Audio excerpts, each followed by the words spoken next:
Hey coucou, bonjour tout le monde. Je suis donc arrivée à Lyon, il n'y a pas grand monde dans les rues.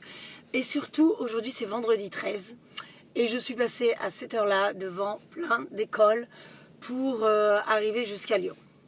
Et là, tu vois, c'était très étrange parce que moi j'ai quand même passé une quinzaine d'années dans l'éducation nationale. Et je me suis dit, cette espèce de crise-là dans l'école, je ne l'ai jamais vécue. Parce qu'aujourd'hui, vendredi 13, c'est quand même un grand jour, tu vois. Le jour de la grande nouvelle, le jour où les parents vont devoir annoncer à leurs enfants que lundi, ils vont pas aller à l'école et les jours suivants non plus, et peut-être pendant une quinzaine de jours, voire plus, enfin espérons-nous. Alors imagine la scène, parce que moi c'est ce que j'ai imaginé en premier, tu vois. Alors tu as le parent comme ça qui se dit, bon, depuis hier soir, il va falloir que je dise à Titi que lundi il va pas à l'école. Alors on est vendredi matin, vendredi 13, choisis ton focus par rapport à ton mindset mon Titi, soit tu vas trouver que c'est une très très bonne nouvelle, soit tu vas trouver que c'est une nouvelle toute pourrie. Alors Titi, ce matin, je te souhaite une bonne journée à l'école et je voulais juste te dire une petite chose, mon chéri, par rapport à l'école, c'est que lundi, lundi, tu vas pas aller à l'école.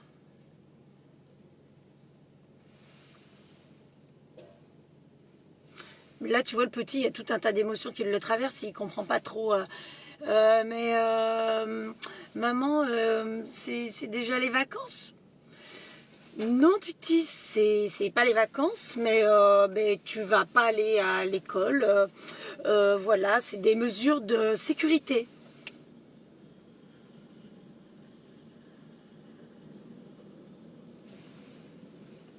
Là, le petit comprend encore moins, tu vois, là, les émotions, elles ont monté en termes d'intensité. Il dit, mais si c'est pas les vacances, pourquoi je vais pas à l'école? Parce que, tu sais, il y a le coronavirus qui circule.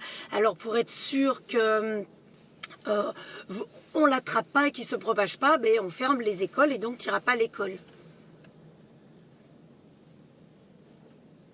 D'accord, maman. Donc, en fait, je suis pas malade, mais je vais pas à l'école. Voilà, c'est ça. T'es pas malade, mais tu vas pas à l'école. D'accord, mais des fois, quand je suis un petit peu malade, je vais quand même à l'école. Mais oui, des fois, quand t'es un peu malade, tu vas à l'école, mais là, non. Non, mais imagine la posture du parent quand même. Donc le petit, il est toujours là, il comprend pas trop en fait. Et là, il commence à se mettre dans une grande, grande insécurité. Et puis d'un coup, il a une idée de génie, le petit. Il se dit, ah, mais alors, si je vais pas à l'école, je vais pouvoir aller chez papy et mamie. Là, toi, tu dis, non, non, tu peux pas aller chez papy et mamie. Ça, c'est pas possible non plus. Mais pourquoi je peux pas aller chez papy et mamie? Parce que je suis pas malade. Je vais bien quand je suis malade, je vais chez papy et mamie. Oui, là, t'es pas malade et tu vas pas chez papy et mamie parce qu'on sait jamais si t'es porteur du virus et que tu leur files le virus. Ah, t'imagines la culpabilité que tu mets sur le gamin, là. Tu vois, alors, ce matin, là, je vous fais une espèce de petit sketch, mais pour vous montrer ce qu'ont pu raconter les parents aux enfants ce matin. Alors, t'as compris, t'es pas malade, tu vas pas à l'école. Et t'es pas malade, tu vas surtout pas chez papy et mamie, tu vois le truc. Par contre, ce qu'on va faire, c'est qu'on va te regrouper avec d'autres enfants, parce que nous, les parents, on doit aller travailler, tu vois. Et c'est assez bizarre comme espèce de confusion, ce qui peut se passer dans la tête des enfants, surtout que j'ai lu des textes hier soir qui disaient il faut rassurer vos enfants et les sécuriser, voilà, pour leur dire que tout va bien se passer. Mais j'ai reçu des messages qui me disaient, Béa, comment je rassure mon enfant quand moi-même je suis dans la peur? Parce que dites-vous que votre enfant, ce que vous vivez à l'intérieur, il le ressent à l'extérieur. Donc vous avez beau lui dire, c'est pas grave, tout va bien se passer, c'est juste une mesure de prévention, c'est de la sécurité, c'est pour que tout le monde... c'est pour éviter de propager le virus, de se contaminer, de se passer tous ces microbes-là. Surtout que les enfants, ils ont peu de chances de l'attraper quand même. Ils sont porteurs, mais ils ont peu de chances de l'attraper. Ils étaient bien à l'école entre eux. Bon, on décide de faire autrement. C'est très bien. Et imagine le dilemme dans la tête du gosse, tu vois. Ça, il n'y a pas mieux pour le foutre en stress.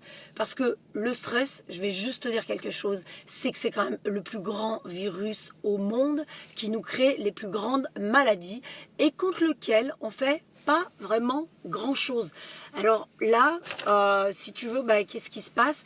C'est que on diffuse ce stress-là, on le laisse planer un peu partout. Et puis, sous la typologie du coronavirus, on se dit, vous savez quoi les gars, les gens, débrouillez-vous avec votre peur. Parce que cette émotion-là, il en faut, mais c'est comme tout sur les polarités, pas assez de peur, ça donne des comportements qui ne sont pas vraiment appropriés. Et trop de peur, ça donne aussi des comportements qui ne sont pas vraiment appropriés. Je lisais hier sur le réseau, par exemple, qu'il n'y a plus grand-chose dans les magasins, vous voyez. Alors ça, pour un enfant, c'est une interrogation totalement illogique, surtout qu'il ne sait pas, dans la temporalité, combien de temps ça va durer. Alors moi, je me dis que là, qu'est-ce qu'on fait chaque jour? On s'adapte aux nouvelles. Et qu'on fait bien fonctionner notre intelligence émotionnelle. Là, on travaille nos soft skills. Là, on travaille nos capacités à s'adapter. Là, on travaille notre prise de recul, notre réflexion, la capacité qu'on a à collaborer, à coopérer et à réfléchir ensemble. Enfin, voilà. Donc, moi, je vais aller travailler. Je vais aller voir des gens. Et puis, je me dis, écoute, avec tous ces enfants-là, qu'est-ce qu'on pourrait faire, hein? Alors, je me suis dit, on pourrait peut-être aller se balader en forêt. Et après, non, la forêt, c'est pas assez dangereux. Moi, j'ai jamais vu le loup. Donc non, laisse tomber. Sinon, on peut faire quoi? Des séances de méditation. Bon, ça, c'est pas assez risqué non plus. Bon, ça vaut pas le coup. Et puis, oui, si. On peut lire un petit bouquin tranquillou sur son canapé. Mais là, il va rien nous arriver non plus. Non, moi, je sais ce que je vais faire ce soir. Hein. Je vais aller me prendre une bonne petite clope, tu vois. Ouais, parce qu'il y a quand même 31 000 morts du cancer du poumon en France. Ça fait 84 par jour. Mais les clopes, c'est pas interdit. Hein. Donc, je vais me fumer une petite clope, peut-être 2. Et puis, je vais aller me prendre un petit coup à boire, tu vois, une bière, genre, je sais pas, Corona. Ça fera remonter les ventes. Parce que il y a aussi environ 15 000 morts de cirrhose par an en France, et l'alcool, c'est toujours pas interdit non plus. Donc, écoute, je vais aller vers un peu de challenge, un peu de défi, hein, et puis vers ce qui nous fait mourir, je sais pas, c'est peut-être à l'ordre du jour. En tout cas, juste une question que je vous pose, demandez-vous, qu'est-ce qui vous fait le plus peur dans cette histoire de coronavirus? Parce que les peurs, ça vient de notre imaginaire, c'est pour ça qu'on a beaucoup plus peur que mal, voyez. Et puis, il y a un gros pourcentage de nos peurs, plus de 90% de nos peurs qui se réalisent jamais. Donc, demandez-vous, qu'est-ce qui vous fait flipper dans cette histoire de coronavirus? On se met en prévention, on se met en sécurité, mais juste on équilibre ce qui peut nous emmener ici ou là. La seule chose que je voulais vous dire, c'est que ce de vendredi 13, il reviendra pas, et que les petits avec leur mindset de gagnant, c'est plutôt une bonne nouvelle, tout est une bonne nouvelle, et qu'il n'y a que nous qui leur transmettons notre peur. Donc soyons cool, tout va bien se passer, on leur explique tranquillement, et surtout on ne crée pas de dissonance, on leur dit pas que tout va bien aller, si nous on a très peur, on est authentique puisque c'est le grand mot, voilà, on est en phase, on est aligné, on passe du temps avec eux, on change nos habitudes, on réfléchit différemment, et tout ce que je vous propose aujourd'hui, c'est de profiter de cette belle journée, de profiter du soleil. Moi je vous envoie de l'énergie, et puis profitez-en pour faire quelque chose de nouveau, pour faire quelque chose de différent que peut-être vous n'avez jamais fait. Imaginez, faites travailler votre créativité, et puis voyez, le sourire c'est contagieux, alors partagez votre sourire, parce que ça va nous connecter à des émotions positives, et ça va en donner...